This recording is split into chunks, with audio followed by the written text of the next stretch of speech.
Beleza, vamos lá. Então, boa tarde, pessoal. Vamos começar as discussões e os trabalhos sobre o tema gamificação. Nós já temos 16 pessoas e um número para entrar, um número maior ainda aqui para entrar na sala, então já pode começar nossos trabalhos. Já já uma das participantes, que é Renata, ela vai aparecer aqui também no vídeo para vocês. Só um pequeno problema técnico, mas a gente tem que começar para... Isso, pronto, ela apareceu agora, certo? Então aqui estamos, toda a mesa composta. Eu sou o professor Marcelo Diniz, do Instituto Federal da Bahia. Comigo aqui eu tenho Raimundo Filho e Renata, certo? Vamos começar os trabalhos a respeito do tema gamificação. Então, só para lembrar algumas regras bem básicas, bem tranquilas, para que o nosso debate fique bem mais fácil e mais dinâmico. Lembrando o seguinte, eu peço que todos, por favor, todos desabilitem o microfone, certo? Por causa do ruído que isso pode causar.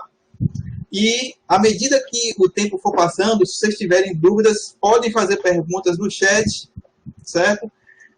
Nós iremos responder vocês. A gente não vai, no final da apresentação vai ter um momento mais específico para perguntas e respostas, mas pode começar a enviar agora as perguntas de vocês, que nós vamos anotando e com certeza vamos responder tudo que vocês perguntarem. Então vamos lá. Como eu falei, eu sou o professor Marcelo, do Instituto Federal da Bahia, e aqui nós temos dois palestrantes com a gente, certo? Duas pessoas que estudam, que estão mergulhando no tema gamificação, com dois perfis diferentes, duas experiências diferentes, só que, vamos chamar assim, com expectativas e propostas extremamente interessantes, certo? Então, vamos lá, vou seguir o roteiro e com certeza vai ser um bate-bola, um bate-papo bem interessante. Então, Raimundo Filho, como vocês estão vendo aí na apresentação, certo? Na telinha da gente. Ele é professor de matemática e atua na rede estadual. Então, ele tem um perfil e também ele é estudante do ProfEPT. E Renata, ela é designer e atua na Universidade Federal do Recôncavo, certo? Lá ela atua como designer, certo? Então, como eu falei, são dois perfis diferentes, duas formas diferentes de enxergar o mesmo tema, mas com aplicações bem interessantes. Então, para começar esse debate, eu queria apresentar um pouco do tema para quem não conhece, para quem está chegando agora nessa área do conhecimento, falar um pouco de gamificação. Então, isso aqui agora é muito vamos chamar assim, um hábito, ou vamos chamar assim, vício meu.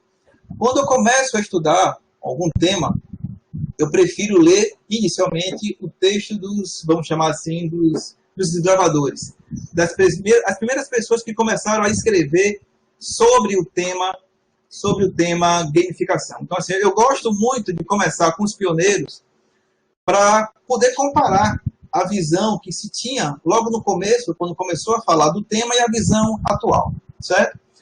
Então, assim, embora muitas pessoas pensem que o nome gamificação foi literalmente o início de tudo, o conceito de gamificação e as práticas de gamificação, elas são anterior ao nome, certo?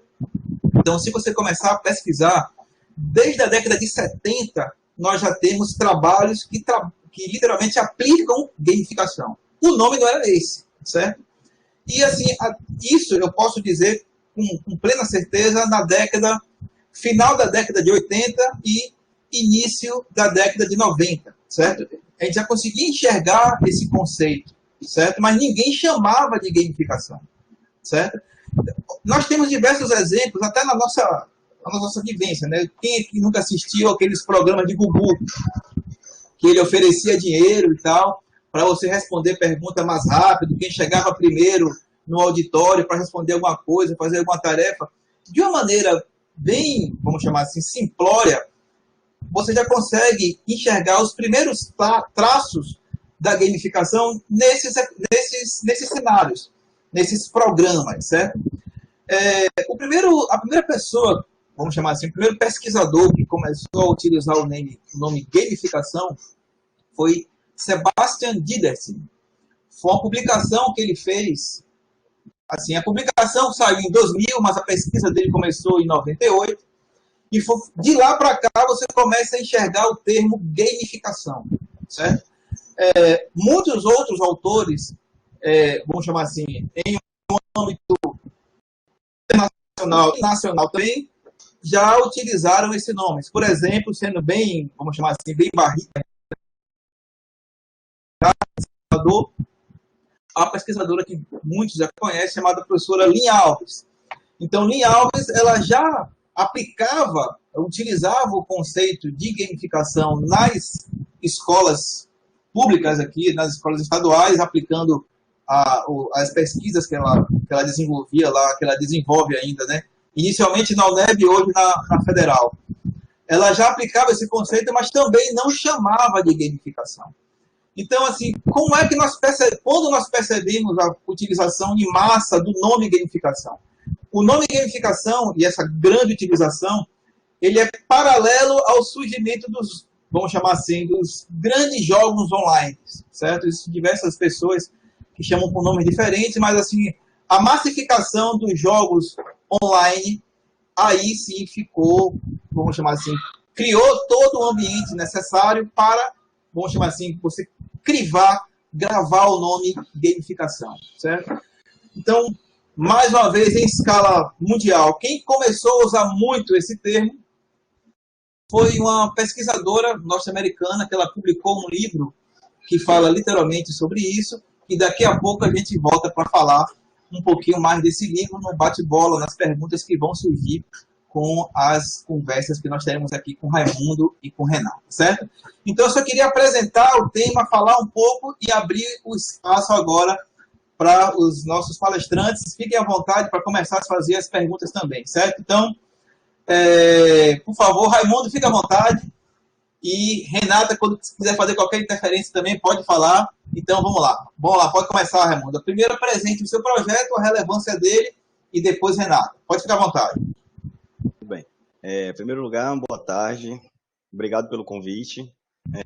Como o professor Marcelo já falou, eu sou professor também, sou do Estado, sou de matemática, sou aluno do mestrado do ProfPT, e a minha pesquisa ela é voltada à gamificação, que é o nosso tema de debate hoje. Eu já posso mexer aqui, né, Marcelo, no slide, para a gente começar, ou só ficar na apresentação aqui? Posso mexer aqui já? Não, pode ficar à vontade. Pronto.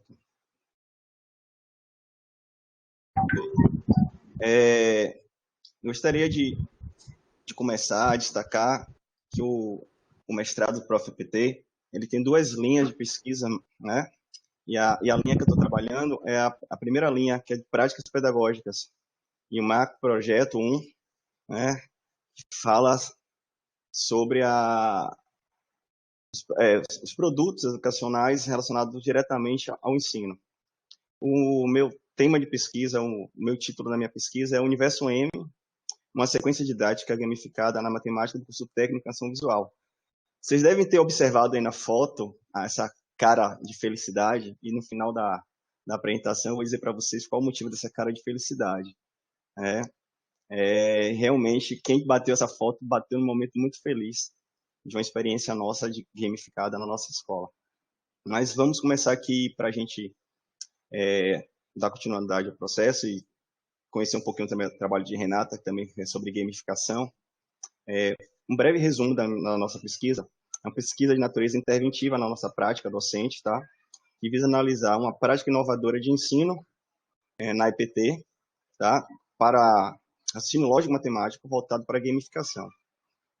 A questão de pesquisa da gente, que é o que vai nortear o nosso trabalho, é o seguinte: uma sequência didática gamificada pode contribuir para o processo de ensino-aprendizagem raciocínio lógico matemático, e para para resolver ter essa resposta da pesquisa, o objetivo geral da gente é investigar como uma sequência didática gamificada pode contribuir para a aprendizagem matemática e ensino lógico na IPT, tá?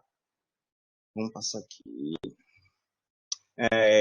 A proposta da gente, metodológica, a abordagem é qualitativa, a pesquisa de natureza interventiva, tá? Sobre os caminhos que nós escolhemos para fazer o trabalho, os caminhos de pesquisa de aplicação, pesquisa sobre a própria prática de ensino e coleta Coleta de dados vai ser o grupo focal. Sobre a metodologia ainda, nós temos uma coisa que é muito importante, que é e aí que vai dar o caminho para a gente discutir aqui hoje. Cadê? Deixa eu passar aqui, tentar passar o slide. Consegui. Que é a nossa proposta de gamificação, tá? Como eu falei, eu sou professor de matemática no ensino médio e eu tenho passado por algumas experiências nos últimos anos de algumas frustrações juntamente com nossos estudantes. Não só eu, mas de modo geral, matemática, as pessoas acreditam que é uma disciplina difícil, muita gente tem fobia à disciplina e todas as vezes que a gente chega numa avaliação final, a gente sempre tem um pouco de dificuldade. E aí que a gente pensou? Criar uma situação para que os nossos estudantes, ao final da unidade, pudessem vivenciar algo prazeroso e ter sucesso no seu desenvolvimento intelectual. Pesquisando no início lá do mestrado, a minha ideia inicial era fazer um jogo. Eu queria fazer um jogo. Sou apaixonado por um jogo. E aí, eu ouvi do professor Marcelo, do professor Jean, fizeram a seguinte pergunta: você sabe programar? Você sabe desenvolver? Eu falei, não sei. Então, não dá tempo para um mestrado, que é uma coisa muito rápida, você fazer. Para algumas pessoas, isso deveria ser um balde de água fria, né? Mas para mim, não. Isso aí me surgiu com uma luz. Assim, me deu um norte para minha pesquisa. Eu já fazia algumas coisas de gamificação sem conhecer o que era gamificação. E a partir daquela conversa, eu tive a possibilidade de conversar com minha orientadora, a professora Joselma, e a gente construiu um caminho, que esse caminho que eu vou mostrar hoje para vocês, que a gente está tendo bons resultados no início da nossa pesquisa. Lembrando que a gente vai tratar aqui é sobre a nossa prática de ensino, tá? Porque a nossa pesquisa ela também está no Conselho de Ética e precisa ser aprovado pelo Conselho de Ética para a gente efetivamente aplicar.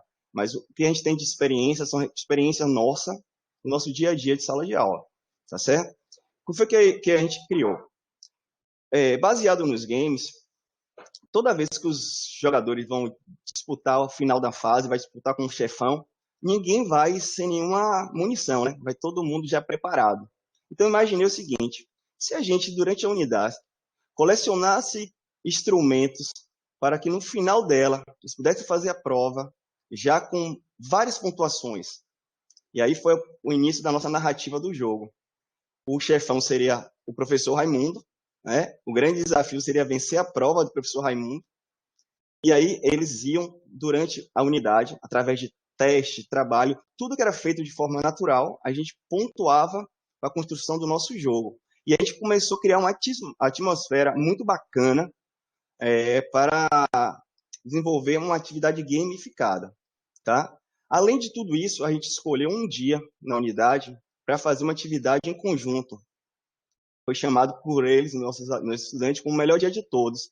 Nesse dia era uma batalha, onde todas as salas iriam se enfrentar com provas de raciocínio lógico e umas outras coisas que lá na frente a gente vai falar um pouquinho mais sobre a nossa experiência, tá certo? Só para... Raimundo, desculpe de interromper, mas você falou uma coisa bem interessante. Me perdoe aqui, certo? Tranquilo. Então vamos lá, você disse uma coisa bem legal que eu já ouvi. No Instituto, eu atuo na disciplina de informática, né? Trabalho diretamente com programação para os estudantes do ensino médio. E eu percebo, eu tenho uma percepção dos estudantes do ensino médio, certo? Como eu falei no começo, assim, e até quando eu conversei com você na sua qualificação, uma das características que eu achei bem interessante no seu trabalho, na sua prática didática, é a maneira que você se comunica com os estudantes, certo? E você falou uma coisa bem interessante que tem um pouco de pesquisa misturado com planejamento, que você falou, eu enxerguei isso nos estudantes, eu enxerguei isso nas minhas disciplinas e construí um planejamento, com outras palavras você disse isso, que você se colocou como chefão, como inimigo final, certo? Então, assim, eu queria que você falasse um pouco da ideia de utilizar a gamificação, né, depois da sua banca de qualificação. Eu vou utilizar a gamificação para resolver esse problema específico. Eu gostei quando você falou desse problema, né? Um pouco de gamificação, um pouco também de planejamento. Eu queria que você falasse um pouco dessa experiência antes de continuar com a pesquisa propriamente dita, entendeu? Certo, pode ser. todo professor, independente da disciplina, ele é naturalmente uma pessoa que precisa planejar. Não existe nada sem planejamento. Por mais que algumas pessoas tenham algumas habilidades em trabalhar, em dar aula, e eu sinto isso em mim, que eu tenho algo, sei lá, não sei se é diferente, mas assim, uma coisa que eu sou apaixonado em dar aula. Mas não existe nada sem um planejamento. Eu tenho uma ideia e eu preciso trabalhar essa ideia. O que eu consegui visualizar dos meus estudantes é que, de forma natural, quanto mais eu tenho 23 anos em sala de aula, tenho mais da metade da minha vida dentro de sala de aula. Quando a gente vai envelhecendo na profissão, a gente vai também diminuindo, distanciando a comunicação, porque a comunicação é bem diferente dessa geração. E eu consegui perceber, por causa dos nossos estudantes, a maneira como eles se comunicam. E aí, através disso, e aí eu vou deixar, eu ia agradecer no final, mas já começo agradecendo agora, muita coisa do meu processo de trabalho eu devo aos meus estudantes, porque eles me mandam muitas informações, nós nos comunicamos muito bem.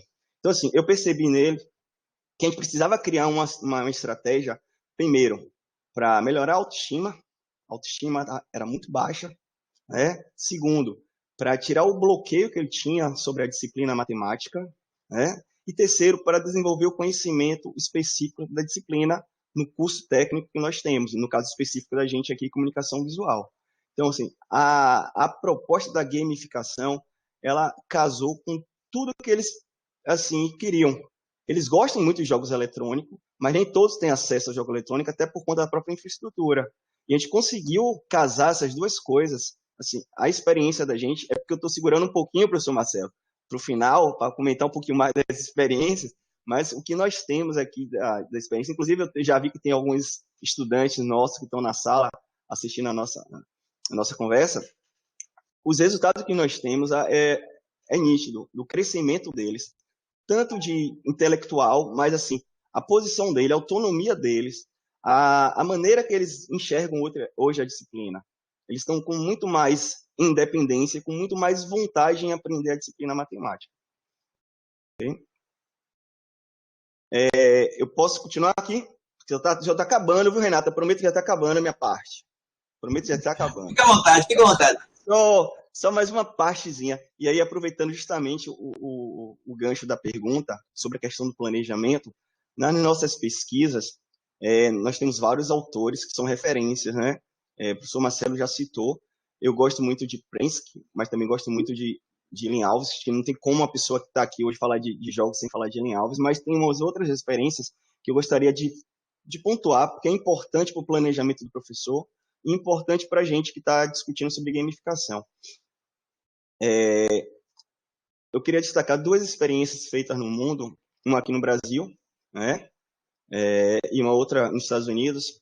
A primeira é do professor Sheldon, que ele trata o ressignificado do erro.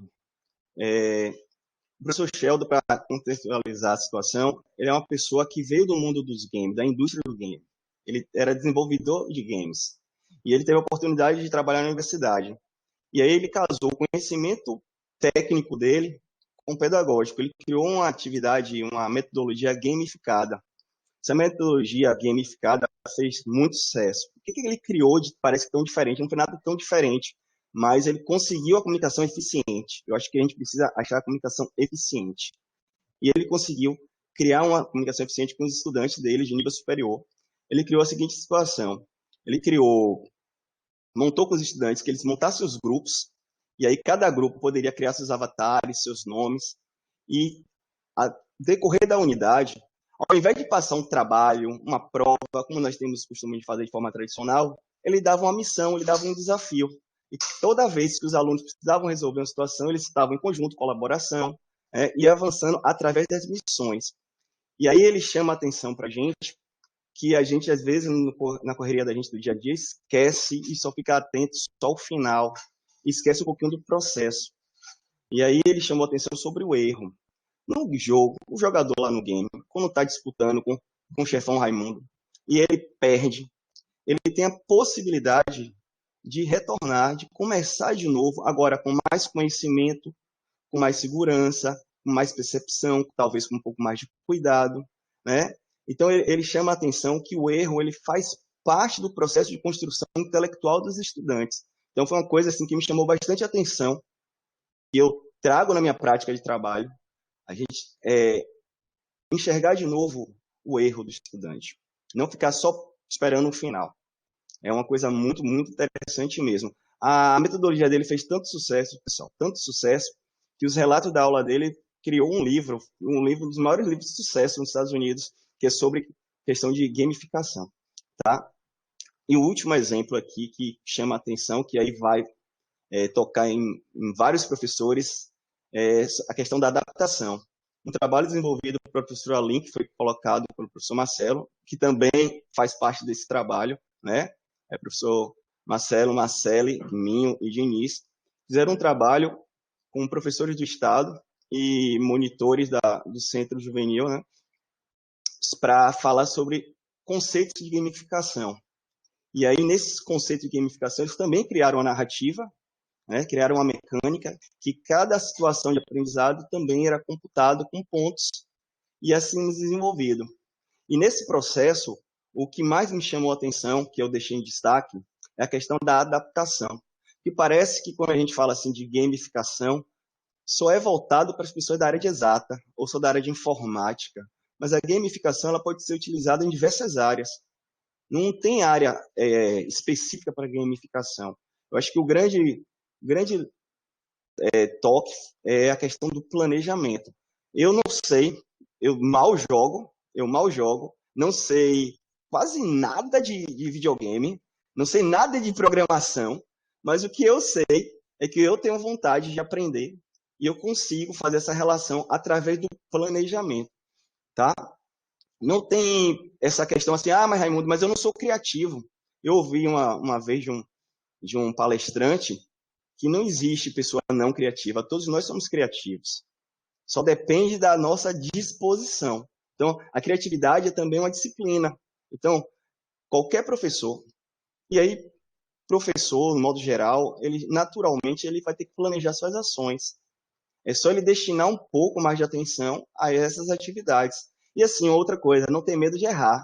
A gente acabou de falar sobre a experiência do professor Sheldon do erro. Às vezes o professor tem medo de errar, de se expor, mas o aluno sabe mais do que a gente, o estudante sabe mais do que a gente. Sabe mesmo. E a gente tem que ter essa tranquilidade que, em vários aspectos, os estudantes sabem mais do que a gente tem que estar aberto a aprender. Então, o que eu gostaria de deixar aqui para todos os meus colegas é a questão da adaptação. É algo bem legal, você pode utilizar na filosofia, sociologia, língua portuguesa, em matemática, em qualquer situação, a gamificação. A gamificação está muito forte fora da área de educação. Na área de educação, continua ainda a passos lentos, né? Mas eu acredito que nos próximos anos a gente vai conseguir mudar esse quadro. Ok? Vou deixar agora a palavra para a nossa amiga Renata, que está doida para falar para a gente. Desculpa, Renata. Vamos lá, não, pode ficar tranquila. Ela tem essa... Ela diz que é tímida, mas já isso passa logo. Então, vamos lá. Então, assim, como bem, é bem interessante esse relato de Raimundo, e até pegando um pouco do que Léo falou aqui no chat. Então, assim, utilizar a narrativa do estudante, as expectativas e a maneira que o estudante enxerga, nesse caso específico, a matemática, que é bem interessante, né? E já fazendo um gancho com Renatinha, uma coisa bem interessante. Como o Raimundo bem falou e deixou o gancho para ela, muitas pessoas têm essa ideia errônea que a gamificação se aplica somente à informática, ou então, vamos chamar assim, às disciplinas e áreas de conhecimento mais ligadas às tecnologias de informação e comunicação. Não é isso, certo? A gamificação se aplica a qualquer área, certo? E agora vamos dar um pouco o espaço necessário de Renatinha. Então, fique à vontade, Renatinha. Pode começar a sua apresentação. Vamos lá. Obrigada a todos. Eu gostaria de falar primeiro da minha primeira experiência com educação. Aconteceu antes de eu ser designer. Eu tive uma experiência com educação, ajudando jovens e adultos a se alfabetizar. E eu percebi que a metodologia usada não estava funcionando. Eles não tinham interesse e eu comecei a usar jogos educativos para que eles pudessem se interessar. Eles já viam um dia a dia tão sofrido, tão cansativo.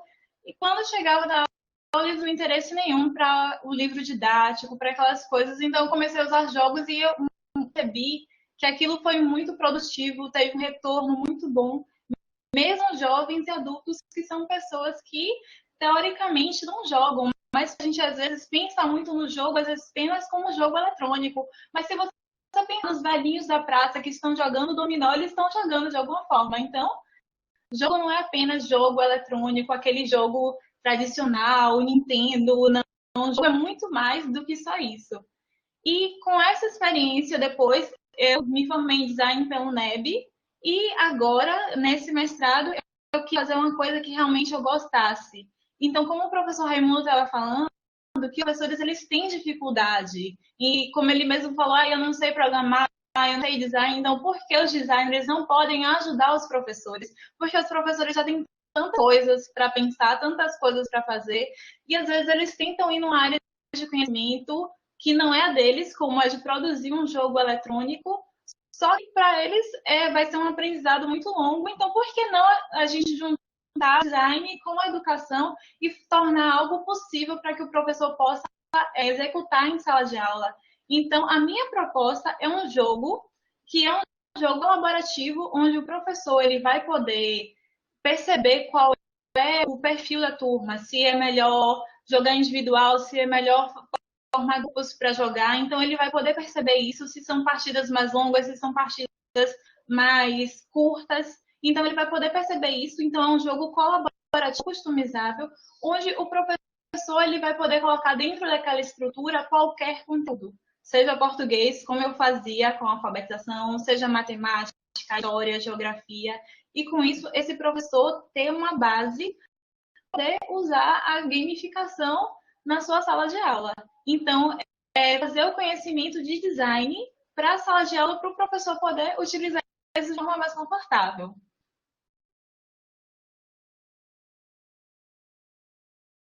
Muito legal. Isso é muito interessante, mais uma vez, para a gente ver as duas perspectivas, as duas maneiras de entender. Deixa eu pegar um gancho bem interessante para depois voltar para Raimundo e para Renato, que é o seguinte. O próprio PT ele tem duas linhas, certo? Duas linhas de pesquisa. De maneira bem en passant, bem abrupta. Uma linha é focada em práticas de ensino e uma linha mais focada na parte de gestão e organização, certo? Então, são dois dentro dessas linhas, tem vários subprojetos que nós podemos aplicar muitas coisas estudando educação profissional e tecnológica, certo? Mas, assim, os dois, tanto o Raimundo como o Renato, estão na linha 1, então eles se debruçam sobre as práticas educativas, certo? E eles estão trabalhando com uma coisa bem interessante, como eles acabaram de apresentar, né? Gamificação. Então, eles utilizam as características, eles utilizam os aspectos, os instrumentos e como eu falei, características dos jogos digitais em um ambiente que não é de jogo digital. Então, normalmente, nós não enxergamos a sala de aula como um ambiente de jogo, mas podemos utilizar na sala de aula, certo? Características, aspectos dos jogos digitais, certo? Deixa eu provocar um pouquinho mais Renata, para ela trazer um pouco mais de experiência do que ela faz lá na instituição que ela trabalha, certo? Então, assim, saindo um pouco das pesquisas, criando gancho para as expectativas, experiências que vocês têm na área de atuação de vocês, eu queria perguntar uma coisa para você, Renata. Me diz o seguinte, como é que você enxerga, você já teve a oportunidade de aplicar, de utilizar a gamificação lá na sua instituição? Assim, você encontra o espaço para fazer isso? Ou ainda nós temos aquele, vamos chamar assim, entre aspas, preconceito de utilizar os conceitos dos jogos, tanto digitais ou não, em uma organização, né? Você já enxergou alguma vez? Você percebe isso lá? Ou a UFRB já é um ambiente de trabalho que você consegue apresentar novas propostas, eles estão abertos a essas novas propostas?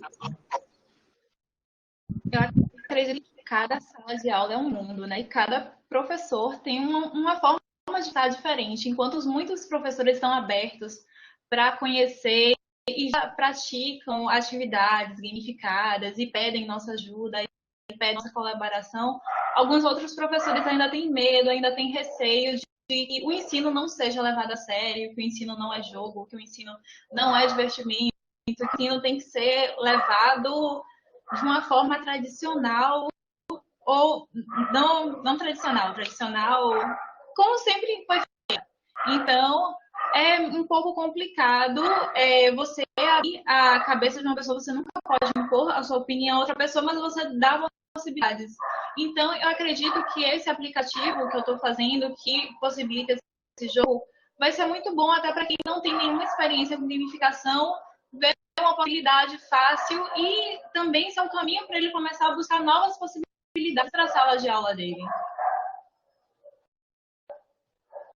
Tranquilo, vamos lá. Então, vamos agora passar para um outro momento bem importante também, certo?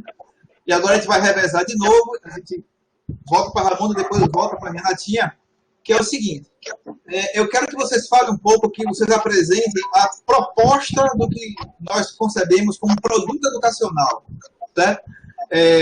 Raimundo falou um pouco, o Renato também falou um pouco, já deu mais ou menos um spoiler do que é que vai ser, certo? Mas vamos lá. Então, Raimundo, eu queria que você falasse um pouco do seu produto educacional, como é que você vai aplicar isso na sala de aula e o que é que você espera, qual é a sua expectativa? Né? Bom, não teria uma outra alternativa para mim senão fazer uma sequência didática. Por que uma sequência didática não tem outra alternativa? Eu estou tão feliz, tão satisfeito com os resultados, eu gostaria muito que outros colegas pudessem ter essa mesma sensação. Então, o produto didático da gente, o produto educacional da gente vai ser uma sequência didática.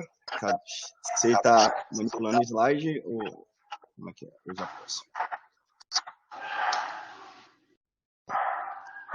Vai ser uma sequência didática. Essa sequência didática nós vamos colocar jogos já existentes e aí casa também um pouco com a proposta de Renata, que vai trazer também jogos mais tradicionais. A gente vai também trazer esses jogos mais tradicionais com outra roupagem em alguns desses jogos para dentro da sequência. Então, assim, a proposta da gente é fazer uma sequência didática que outros professores possam também não só replicar, mas também possam colocar a opinião deles e melhorar. Porque a proposta da gente é que a educação evolua, mas não somente com nossa visão, né? Com a visão também do outro. Essa que é a ideia do produto da gente. A gente vai estar ancorado pelo conceito de Zabala, né? E a gente vai trabalhar bastante também a questão do protagonismo estudantil, que é uma coisa que a gente trabalha bastante, né? E a gente precisa fortalecer esse momento desses jovens, que é um momento bastante delicado, né? E a gente está fazendo isso na nossa escola. Na verdade, nossa escola tem uma atmosfera. Eu já trabalhei em outras escolas, mas essa escola, o CEPTIC, tem uma atmosfera diferente. Lá, tudo que a gente propõe, as coisas andam, é uma coisa bacana. Então, assim, a proposta é que a gente consiga replicar isso em larga escala. Nem que seja mais um colega para me ajudar, eu ficaria muito feliz para trabalhar com essa sequência didática. Raimundo, deixa eu fazer uma pergunta, já vou ser bem bairrista aqui agora, certo? Você trabalha mais especificamente no CEPTIC, certo?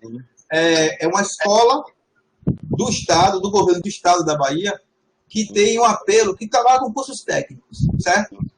Aí vem a minha pergunta, como eu falei, bem bairrista, porque eu trabalho na instituição de ensino técnico e tecnológico. Você acha que essa característica que a escola que você atua tem facilita, cria esse ambiente, ou é algo específico da sua turma, entendeu? Não, eu acredito sim que o ambiente criado na nossa escola favorece a todos os tipos de projetos e falando específico do nosso trabalho, eu acho que favorece, o ambiente favorece. Porém, essa turma que eu não falei ainda, mas não falei especificamente, mas está no nosso projeto, que é a turma de comunicação visual, é uma turma que é propícia a isso. É uma turma que já tem uma ligação com jogos. Mas eu tenho hoje 5 turmas de terceiro ano que todas 5 poderiam ter feito o trabalho sem nenhum problema. Só que eu esqueci de falar uma coisa. Além de ser professor do Estado, eu também sou professor da rede municipal de Lauro de Freitas. Então, eu trabalho 60 horas. Então, se alguém fala assim, eu não tenho tempo para planejar, não tenho tempo para estudar gamificação, a gente sempre tem que achar um tempinho, porque eu também trabalho 60 horas e dá para fazer tudo isso. A ideia é que isso seja replicado em todas as áreas. Eu sei que o nosso trabalho, o nosso projeto ele é voltado para a EPT, porém, o professor, a essência do professor, ele deseja que algo vá para outras áreas. Eu gostaria muito que outros professores, não só do curso técnico, possam utilizar a gamificação para desenvolver seus trabalhos. Então, eu acredito que o ambiente da nossa escola favorece, mas também a gamificação favorece a florescer em qualquer ambiente. Então vamos lá. Renatinha, agora eu queria que você falasse um pouco do seu aplicativo. Assim, eu sou suspeito para falar, porque assim, eu gostei muito da ideia. Quando ela me explicou o que era, caramba, bora, vai dar certo, vai funcionar. Então, por favor, Renatinha, explica um pouco da sua proposta e vamos lá, explica um pouco da sua ideia de produto educacional. Sim, o meu objetivo é um quiz customizável e a linguagem que nós vamos usar é uma linguagem de um jogo tradicional, que vai ser o jogo Vivo Morto, mas poderia ser qualquer outra, poderia ser amarelinha, poderia ser ciranda. Por que essa linguagem? Porque nós temos que valorizar a nossa cultura, a nossa história. Às vezes os jovens estão só jogando jogos importados com outra cultura, com outra linguagem, e ele não se vê, ele não se enxerga nesses jogos. E ele, por isso que muitas vezes a baixa estima dessas pessoas é baixa, porque os padrões são padrões eurocêntricos, são pessoas que não têm referência com as suas referências físicas. Então, por que não valorizar o que é nosso? Por que não valorizar o que é nossa cultura, a nossa tecnologia? Por que não fazer com que esses jovens se enxerguem, se vejam e valorizem o que é produzido culturalmente aqui? Então, por isso que a linguagem do jogo Vivo ou Morto vai ser usado nesse jogo, num jogo eletrônico digital. Então, tipo, como se fosse uma modernizada de jogos tradicionais, trazendo, tipo, jogos tradicionais para 2020, onde a gente pode jogar nos nossos celulares. Entendi. Então, assim, eu queria que você falasse... Entendi, legal. Assim, como toda vez que ela fala essa ideia para mim, que ela vendeu essa ideia para mim, eu abracei de maneira... Então, assim, eu queria que... Quando você falou customizável, tem até uma pergunta bem interessante aqui que o José já fez, eu acho que você meio que respondeu, e tem uma muito interessante de Léo aqui também, que daqui a pouco eu vou ler para vocês, certo? Então, assim, quando você fala customizável, o que é esse quiz customizável? Esse quiz que você traz de maneira fantástica, certo? Esse customizável é que o professor ele vai poder jogar de diversas formas o mesmo jogo. Então, ele pode jogar individual, ele pode fazer grupos de 2 pessoas, de 4 pessoas, 12 pessoas, um grupo contra o outro. O professor pode fazer as perguntas, os alunos podem propor as perguntas. Então, ele vai fazer, esse jogo vai permitir todos esses arranjos e o professor vai poder fazer vários arranjos de acordo com o que os estudantes acham melhor.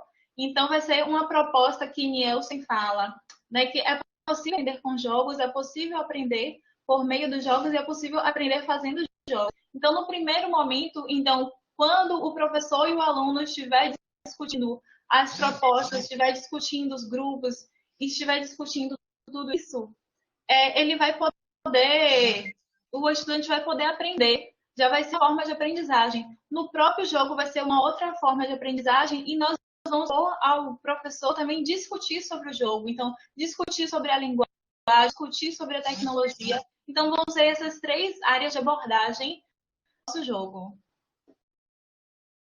Legal. Então, vamos lá. Só mais um aqui para os 2, para depois a gente ir para a parte de experiências. Então, assim, Raimundo, me diz uma coisa, eu vou até aproveitar o gancho aqui de Joselma, de uma pergunta de Joselma aqui, certo? Me diz uma coisa, como é que... Vou fazer o seguinte, em vez de fazer a pergunta, deixa eu começar a atender o pessoal aqui do lado, certo? Então, assim, Joselma, Raimundo, conte para a gente como pensou em adaptar a sua proposta de pesquisa e de produto educacional, como é que você pode fazer essa adaptação, considerando o contexto atual, né? O contexto da pandemia e a necessidade de suspensão das aulas, certo? Como é que é possível fazer isso, assim, utilizando como ferramenta o produto educacional que você está propondo na sua pesquisa? Pronto.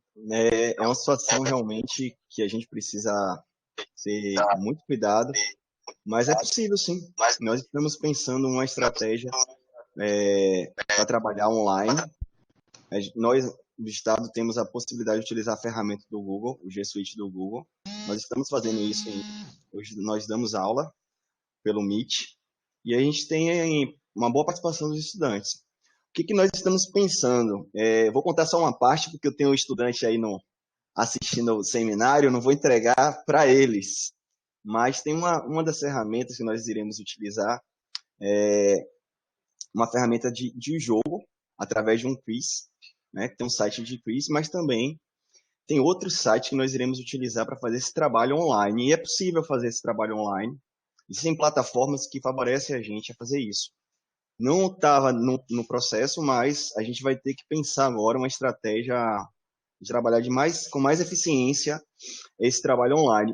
Basicamente, nós iremos utilizar duas plataformas. Uma, os alunos já conhecem, que é o que eu já faço com ele, já fiz com ele, que são quizzes, o quiz, na verdade, e a gente vai reproduzindo, e a gente consegue fazer uma competição entre eles, E aí teve uma pergunta que a gente vai responder lá daqui a pouco, como é que a gente vai equilibrar essa questão de competição dentro do processo de ensino-aprendizagem, que é uma coisa que não é fácil, mas é uma coisa muito importante, né? Aquela competição saudável. Não sei se eu respondi, se eu não respondi, na próxima eu respondo. Não, tranquilo, eu entendi. Assim, bem interessante, é uma coisa que quando eu estou escrevendo, conversando sobre os colegas sobre isso, eu tento muito fazer o seguinte, ressignificar alguns conceitos, certo? Principalmente como a gente está falando sobre gamificação. O conceito de perda, por exemplo, entendeu? Muita gente enxerga você perde alguma coisa, é uma derrota, certo? Você perde numa fase, você perdeu porque você jogou mal e não está conseguindo passar de uma fase. Quando você traz esse conceito para atividades gamificadas, isso ganha um significado completamente diferente, certo? O perder, lá, principalmente quando você pega autores, por exemplo, como Gusland, que é outro que eu acho bem interessante utilizar, o perder significa refazer, uma nova possibilidade de passar por aquele percurso que você passou e naquele momento você não teve vamos chamar assim, um resultado interessante, certo? Quando a gente pensa dessa forma, isso é muito meu, fiquem à vontade para discordar, tanto vocês dois como os colegas que estão aqui no chat, tem, vamos chamar assim, diversas possibilidades. Por exemplo, eu acredito muito que quando a gente está falando sobre jogar, um dos pontos importantes é como abordar o jogo. Você vai construir um jogo digital, por exemplo. Tem que tomar muito cuidado para você não construir um jogo chato, para o jogo digital ter as características do jogo, mas ele não se tornar chato por diversas interrupções, para assim, quando você torna o jogo muito didático e a jogabilidade dele cai, certo? Isso é um cuidado bem importante que nós temos que ter. Então, assim, ressignificar os significados, né, vamos chamar assim, o que é perder, o que é ganhar, a possibilidade de refazer, é algo muito importante e bem interessante quando a gente está falando de gamificação. Então, agora aqui, vamos voltar para a Renatinha, uma pergunta que Léo fez, bem interessante, que está, no meu ponto de vista, diretamente relacionada com o que ela chamou de customização, certo? Então, vamos lá. Pergunta de Léo, pensando como as questões tecnológicas se transformam, pensando assim, as questões tecnológicas, elas se transformam em questões sociais, certo? Já fazendo uma vírgula aqui, assim, a tecnologia existe para o ser humano, certo? Existem muitos colegas que pensam diferente disso, mas assim, eu não vejo aplicação tecnológica quando você não está pensando no ser humano. Então, só o começo da pergunta de Léo aqui já dá um outro fórum desse aqui. Então, assim, questões tecnológicas se transformam em questões sociais. Você acredita que marcadores sociais como raça, gênero e geração, certo? A idade dos estudantes, elas têm relação direta com jogos digitais e com a utilização desses jogos digitais?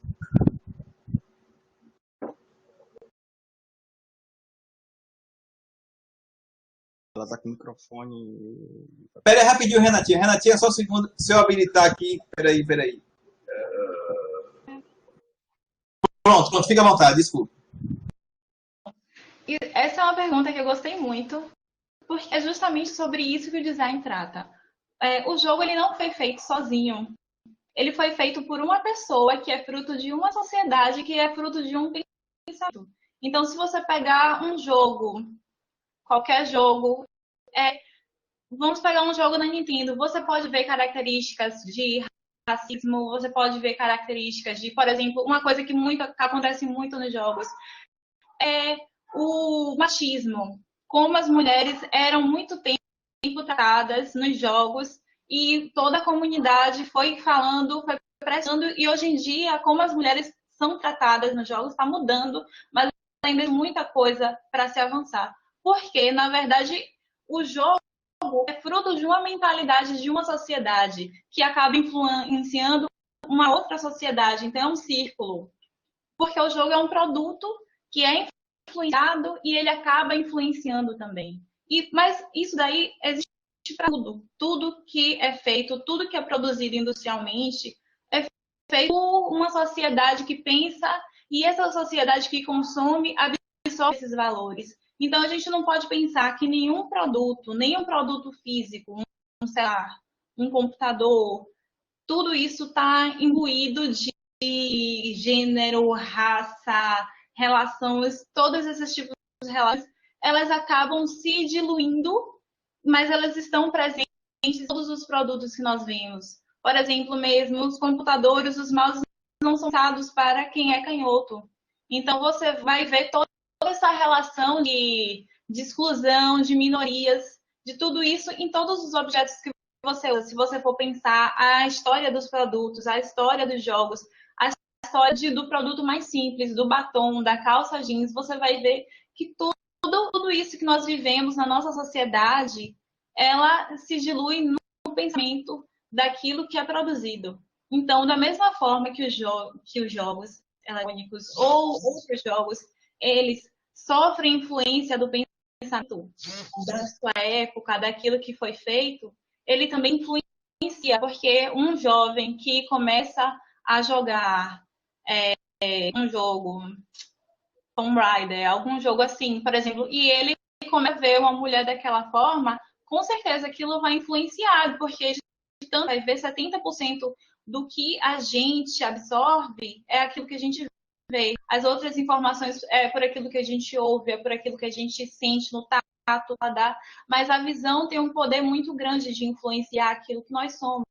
Então, ele vai costumeiramente vendo aquilo, ele vai acabar tendo uma visão influenciada, não determinante, mas influenciada por aquilo que ele vê, por aquilo que ele joga.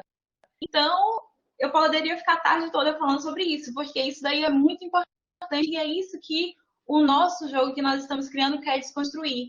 Quer desconstruir essa imagem, quer trazer a linguagem feita pelo próprio povo, mas qual povo?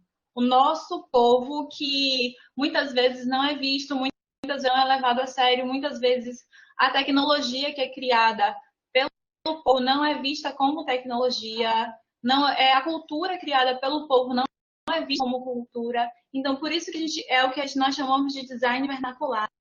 E é isso que nós queremos propor, essa visão para que os jovens possam se ver e se reconhecer no jogo que nós estamos propondo. Perfeito.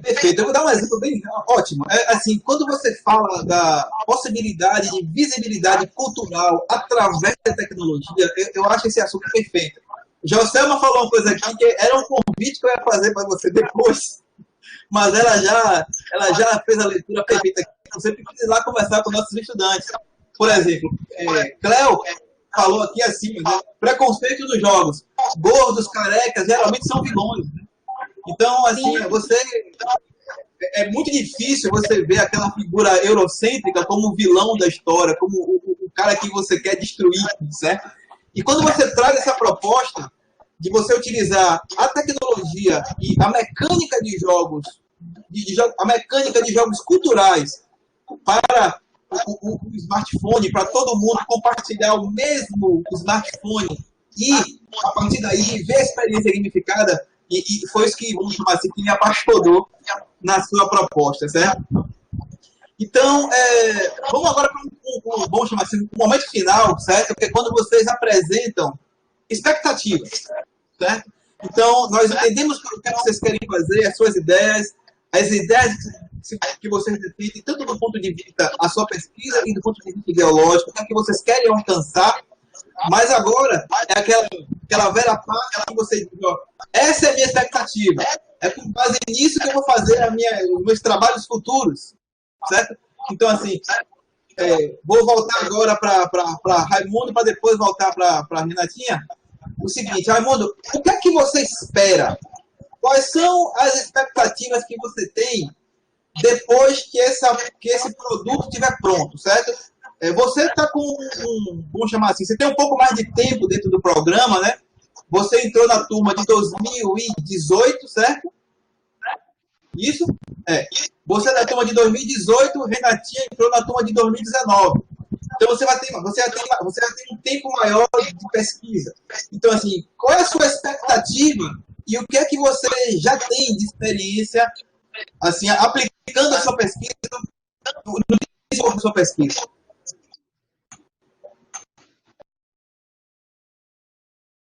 Ô, Marcelo, eu acho que nessa parte aí, a primeira é falar a Renata, né? Deixa a Renata falar e depois eu falo no final. Deixa a Renata falar e depois eu falo para terminar. Pode ser? Pode ser. Para mim, tudo bem. Então, tudo bem. Vai lá, Renata. Fica à vontade. Como eu estou no início, eu tenho mais expectativa do que experiências para contar, né? Mas eu tenho uma expectativa de ver esse jogo, como eu penso, como eu idealizo, e que essas discussões sejam trazidas, disseminar realmente esse jogo nas escolas do EPT, e quem sabe em outras escolas também ele não pode ser usado, não é? E com isso expandir a pesquisa, porque eu acho que eu abri uma porta para muitas possibilidades. Então, quem sabe ampliar não só esse jogo para outros jogos também e começar a produzir, seria muito bom. Tranquilo, beleza. Vamos lá, como eu falei, né? Então, momentos diferentes da pesquisa, né? 2019, agora que Renatinha vai começar a ter a oportunidade de começar a ter contato com os estudantes, certo? Para aplicar toda essa ideia. E Raimundo, com um pouco mais de tempo no programa, já teve um pouco mais de tempo, então, vamos lá, diz agora qual é a sua expectativa e o que é que você já tem. Então, a expectativa é que no final desse ano já tenha concluído o mestrado, essa expectativa. A expectativa sobre o projeto é que ele realmente possa impactar na vida das pessoas, principalmente dos nossos colegas professores. Por que nossos colegas professores? Porque assim, a gente precisa motivar eles a entrar nesse universo. Como a Renatinha falou, sair um pouquinho do tradicional e tentar o novo. Eu acho que é o momento da gente. Quanto à situação da pandemia, acho que todos os professores hoje estão criando situações para ter uma interação maior com o aluno. Acho que é o momento da gente começar a estudar um pouco mais. Acho que a gamificação é um caminho. E assim, eu gostaria também de alertar uma coisa que parece que a gente fala empolgado da gamificação como se resolver todos os problemas da educação. Não é verdade. A gamificação ela não vai resolver todos os problemas da educação, porém é um caminho muito promissor. É um caminho que hoje demonstra, através de pesquisas de prática de diversos colegas, um caminho que a gente consegue interagir de forma mais direta com o nosso estudante. Eu tenho algumas experiências de trabalho, né, que paralelamente à pesquisa, é meu trabalho também do labor normal, né? Eu tenho duas experiências que eu vou contar para vocês que aconteceu no ano passado. A primeira experiência que nós fizemos gamificada, do Melhor Dia de Todos. Eu vou passar o slide. Eu acho que o áudio está falhando, né? O meu para mim está falhando.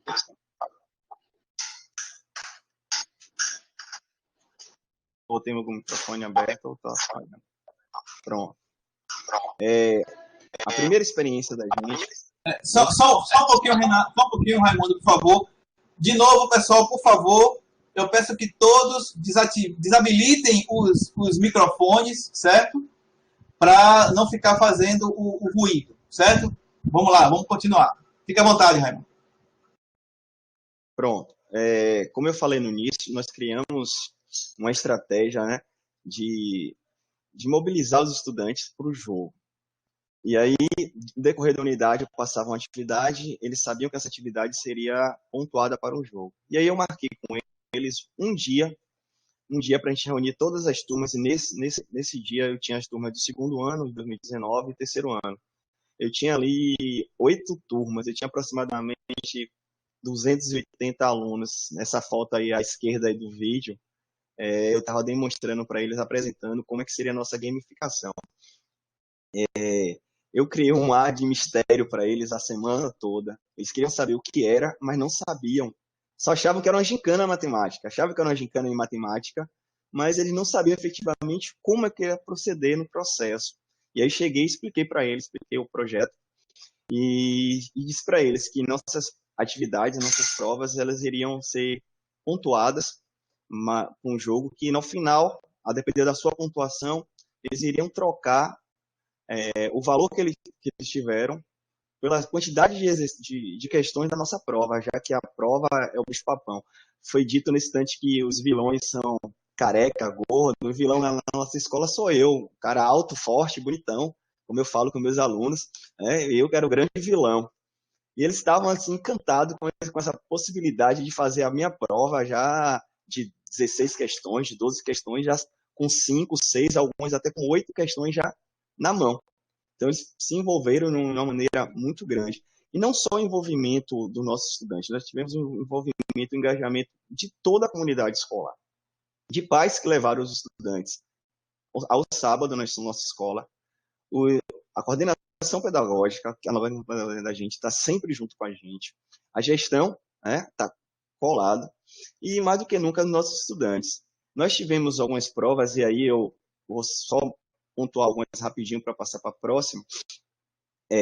Nós tivemos prova de raciocínio lógico, mas a gente mudou um pouquinho. Parece que eu estava já imaginando o trabalho de Renata, peguei um pouquinho do trabalho de Renata e já trouxe para a nossa prática, que é resgatar alguns jogos já tradicionais e mostrar a nossa cara. E uma dessas provas, essa prova que vocês estão vendo aí, parece que está vazio, mas é o mesmo dia. É que nesse espaço eu ficar somente 16 alunos, 8 de um lado e 8 do outro. E aí eles tinham que assoprar até estourar. Quando estourasse, o outro do outro lado saia correndo, pegava a questão e respondia dentro da sala e depois trazia para mim. Um outro fato curioso é quando eu cheguei na escola, eu sempre chego muito cedo. Nesse dia eu não consegui chegar muito cedo. E todos os alunos estavam já nas suas salas. Eu consegui tirar todo mundo. Sai, que eu quero ver se vocês trouxeram alguma coisa. Brincadeira, eu estava tentando enganar eles, porque eu criei uma prova que eu deixei na sala deles um desafio. E aí, nesse desafio, eu colei embaixo da cadeira, botei na lixeira e eles não podiam ver. E aí, quando eles voltaram, eu falei, questão 2, até hoje ninguém respondeu. Eles ficaram querendo saber da questão 2. E eu lancei uma frase que não é minha, do meu poeta predileto, Humberto Gessinger, os sinais estão no ar. E o mais curioso é que todos os alunos estavam olhando para cima da escola. Toda hora eles olhavam para cima, porque estavam achando que os sinais realmente estavam no ar. E os sinais estavam dentro da sala, e eu estava dando a dica o tempo todo, e eles não conseguiram perceber. Mas, assim, no final dessa primeira experiência, uma boa parte dos estudantes, eles conseguiram a pontuação desejada para chegar na prova e chegaram com confiança. E aí, a gente conseguiu já perceber a melhora significativa, não só da pontuação extra que eles já tinham, mas do desenvolvimento da prova. Eles conseguiam fazer a prova com mais segurança, provavelmente porque eles já tinham a tranquilidade das 16 questões já terem 5 garantidas já, ou 6 garantidas, então eles faziam prova mais relaxados. Eu acredito que foi isso que aconteceu inicialmente. A segunda experiência, a gente já tinha um pouco mais de conhecimento, a gente tinha um pouco mais de estudo, e nossos alunos estavam esperando uma coisa diferente, sabe? Esperando um toque de criatividade, e eles são exigentes, viu? Muito. E aí eu imaginei, o que eu posso fazer agora que eles estão esperando uma coisa? Eu falei, agora eu vou ter que estudar. E é uma coisa que eu estou aprendendo bastante, é que a gente aprende o tempo todo, em todas as situações, em lugares bem diferentes. Às vezes você está comentando algo que não tem nada a ver com o nosso trabalho, surge uma ideia, e dessa ideia a gente transforma na gamificação. A segunda proposta, o segundo desafio que a gente teve na nossa experiência, infelizmente, nossos convidados não puderam comparecer, mas a direção da escola, todo o universo da gente estava. Na segunda experiência, nós fizemos apenas com nossos alunos de segundo ano. Na verdade, eu já estava desenhando um pouquinho como é que seria o projeto meu de trabalho de pesquisa. Na primeira eu fiz com 8 turmas, que eram todas as minhas turmas. Na segunda eu fiz com 5 turmas. Mesmo assim, eu já tinha mais de 200 alunos envolvidos. A escola ela se envolve de uma maneira fantástica. E na segunda experiência, eu propus para ele uma coisa diferente. Eu conversei com a direção da escola e com a coordenação pedagógica. Eu provoquei eles uma coisa que nunca fizeram. Eu falei para eles que eu não ia fazer minha prova de matemática da maneira tradicional, não. Não, a minha prova de matemática não vai existir dessa maneira. Eu vou fazer minha prova de matemática uma prova gamificada. No início foi um pouquinho de resistência, mas como a minha coordenadora da manhã já conhecia um pouquinho o meu projeto, conhece bastante o meu projeto, me ajudou a fortalecer isso. Então, eu consegui que a minha prova, foi a minha última prova do ano com eles, fosse minha prova gamificada. E aí eu organizei da seguinte maneira. Foram várias provas e cada prova tinha uma pontuação. Ao final da pontuação, ele fazia uma relação direta de quantos pontos eles teriam na prova. Minha prova na unidade valia 4 pontos. Então, eles tinham uma pontuação para conseguir tirar 3, 4, depende do desempenho dele. E a gente foi desenvolvendo as provas. E aí, nessas provas, eu trouxe algo que a Renata está trabalhando, que são questões de brincadeiras antigas. Eu trouxe 2 brincadeiras bastante conhecidas. Uma era Ponga d'Água, que a gente mudou o nome, colocou como mudança de base. Só que a Ponga d'Água era feita pelos estudantes. Eles faziam as movimentações e conseguiam sair de um torneio. Foi bem legal. Uma outra que vocês estão vendo aí à esquerda, eu utilizei já um pouquinho da parte tecnológica. É um aplicativo, uma ferramenta Plix, acho que se pronuncia assim, que a gente faz a pergunta, a gente produz a pergunta, a gente dá um cartão de resposta para os alunos. E com a câmera do nosso celular, a distância mesmo, eu estava bem distante de todas as turmas, eu mirava no quadro de resposta deles, e eles respondiam, e eu tinha a sinalização de quem acertou, quem não acertou, em um quadro bem bacana. Eu acho que é uma ferramenta que eu vou utilizar, eu já até pensei em utilizar esse ano como uma avaliação de mini-teste. Eu adoro fazer mini-teste, e um dos meus mini-testes vai ser dessa forma. Eu vou deixar, e aí só levantar o celular e só levantar o cartãozinho, eles já vão ter as respostas dele. Uma outra prova que nós fizemos, uma prova criativa, que é a que está ao lado. Eu não sei se dá para ver bem, mas eu estou com a camisa aqui de Dragon Ball. Eu sou fã de Dragon Ball. Na verdade, eu sou fã de anime no modo geral, mas Dragon Ball para mim é o ápice. Eles sabem disso. Então eu criei algumas provas sobre Dragon Ball. Essa prova à direita chama Fusão. Chama Fusão. Eles tinham que fazer uma fusão de forma criativa. E aí cada sala conseguiu inventar uma maneira. A fusão deve ser feita de uma maneira correta. Porque se não fizer de uma maneira correta, o resultado sai uma catástrofe. E eles fizeram de uma maneira tão bacana, tão engraçada, que todos saíram errado. Todos eles fizeram sair errado. E aí quando sai errado, sai um personagem diferente. Aqui eu estou mostrando um. Se vocês olharem, os braços estão todos tortos. E aí saíam que está com a camisa com uma coisa vermelha na cabeça. E aí, nesse caso, ele gritava assim: eu sou alto, forte e bonitão, que é o lema que eu tenho com eles. Uma outra sala fizeram um cartaz, a junção do professor Denis, que é o diretor da escola, e o professor Raimundo, e saiu uma outra figura fantástica. Então, assim, a gente conseguiu utilizar provas criativas com ele. E na foto à esquerda, vocês estão vendo, bem lá no fundo tem um balão laranja. Aquele balão laranja era uma prova chamada Varal. A gente colocava umas perguntas, colocava umas esferas do dragão e a gente fazia umas perguntas para eles. Acertando, ele tinha o direito de escolher uma bola, estourava a bola e conseguia uma esfera. Só que nem sempre era esfera. Às vezes era uma água, às vezes era uma farinha de trigo. Então, assim, era uma coisa de sorte. Eles acertavam a prova, mas ele tinha sorte. É uma coisa de um elemento também de jogo. Ele não sabe exatamente o que vai acontecer. Então, assim, foi uma atmosfera bem bacana. Vocês se lembram da minha cara de felicidade? Tem uma prova que nós fizemos, e aí a engenhoca foi toda produzida pelos nossos estudantes. Eu comprei uma bola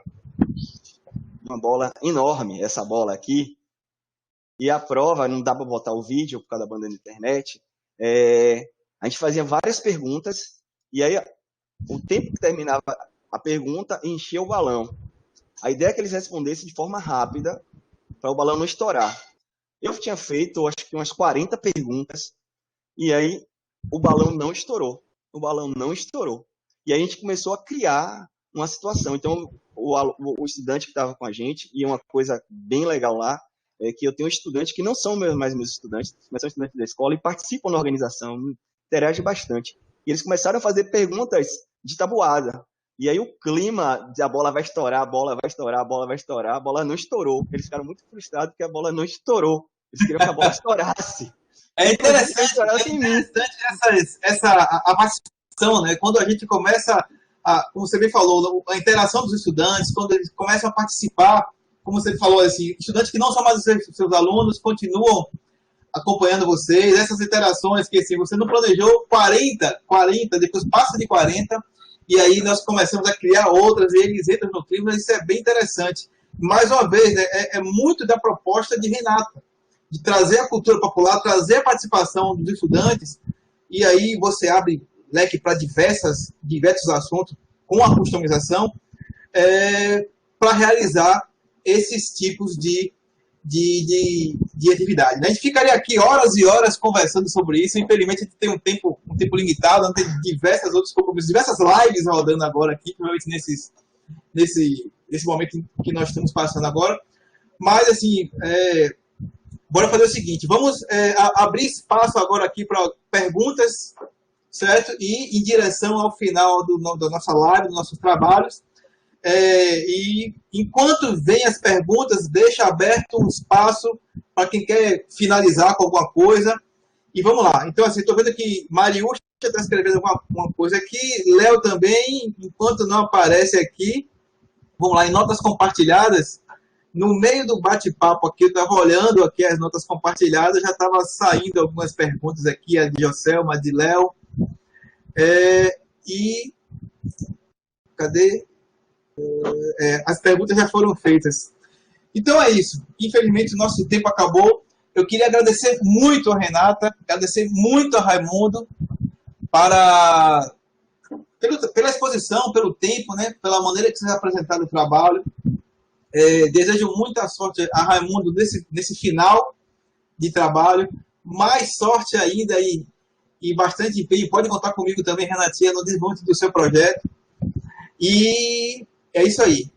Eu peço agora aqui, atendendo aqui o clamor da produção aqui, da segunda voz que está aqui no meu ouvido, certo? Que todo mundo, por favor, acesse esse formulário, certo? Nós estamos utilizando esse formulário para melhorar a dinâmica das nossas apresentações. Teve uma semana passada, teve essa agora, e essa já está diferente da semana passada. E nós teremos uma na próxima semana também, certo?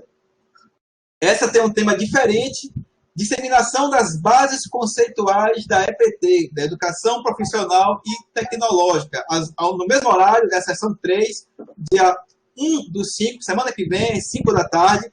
E para essa sessão nós teremos Mariúcha, professor Leonardo Rangel e Ivan, certo? Então, assim, nós temos aqui já, mais uma vez, Leonardo Rangel, o professor que vai tutoriar as discussões. Nós temos Ivan, um estudante que já defendeu a dissertação dele com uma proposta bem interessante, voltada para os jogos também, e aplicação na EPT.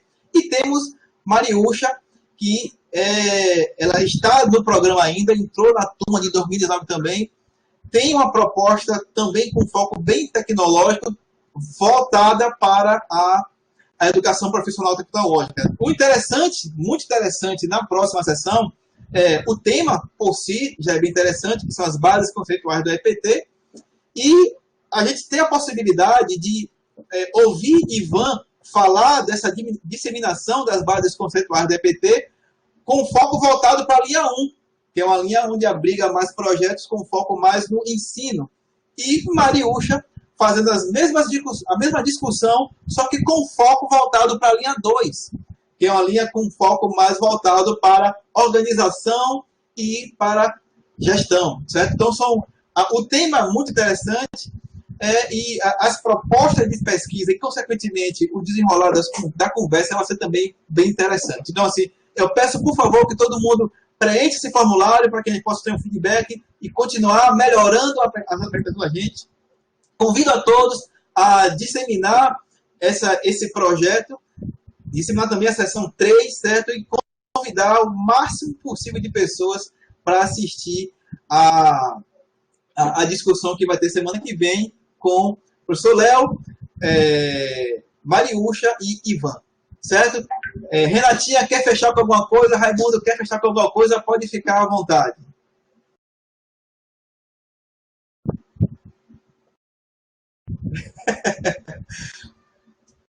Cara, tá todo mundo com o microfone bloqueado. Diga, Renatinha. Eu quero agradecer pela oportunidade, por todo o apoio que eu dou no meu trabalho, no meu projeto, que não é só meu, é de todos nós, né? E quero também parabenizar o Raimundo pelo projeto. A única coisa que eu lamento é que eu não fui aluna dele no ensino médio, eu queria porque gostei muito do projeto. E parabéns. Vai lá, Raimundo, vai lá. Vai lá. Pronto, você me liberou. Pronto, me liberei. Primeiro, eu vou falar o seguinte, eu não acabei minha história e falo muita coisa para falar, mas vou ser bem sucinto. Lembra da minha cara de felicidade? Minha cara de felicidade foi porque todas as turmas conseguiram a nota máxima na prova. Todas as turmas conseguiram a nota máxima na prova. Então, eles conseguiram se desenvolver bastante. Então, foi assim, minha cara de felicidade foi um êxtase, que nós conseguimos, todos os estudantes que participaram, mais de 200, conseguiram nota máxima na prova, os 4 pontos. Essa é a minha felicidade. Agora, para eu fechar aqui, gostaria de agradecer o convite, tá? Estou à disposição. Gostaria de agradecer a Renata, que foi uma parceira incrível. Estou aprendendo bastante com você, Renata, da questão de trazer os jogos que a gente estava deixado para trás, para agora. E estou esperando esse aplicativo, porque com esse aplicativo eu vou usar em sala. Viu? Prepara que eu vou usar em sala. Se preocupe não, que eu vou estar para aplicar. Tá certo? Gostaria de agradecer aos meus colegas de mestrado, tá? Tem alguns dos meus colegas que estão aí presentes, que me deram sempre o apoio, sempre tive o apoio. Assim, pense em uma pessoa que as pessoas dizem que tem sorte, sou eu, que eu tenho vários amigos, vários colegas, que está num momento difícil, eu sempre tenho todo mundo ao meu lado.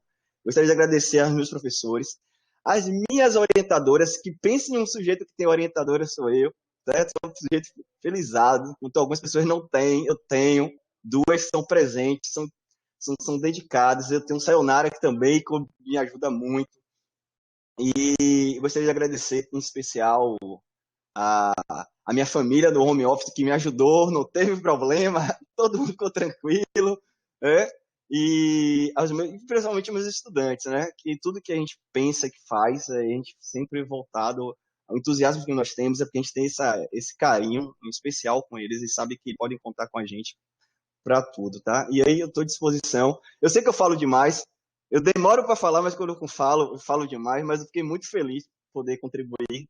E eu gostaria que vocês estudassem um pouquinho sobre gamificação para a gente fazer um debate e eu aprender mais com vocês, tá certo? Um grande abraço para vocês. E sexta-feira que vem tem mais, tá? Parece propaganda política, mas não é. Sexta-feira que vem tem mais discussão. Todos nós aqui nessa discussão, tá certo? Muito obrigado a todos. Então é isso, pessoal. Muito obrigado a todos, muito obrigado pela presença, obrigado por apoiar esse projeto, o Conect C5, certo? Como eu falei, semana que vem tem mais, certo? Disseminação das bases conceituais da EPT com Leonardo Rangel, Ivan Oliveira e Mariúcha Pontes. Grande abraço, até a próxima. Tchau, pessoal.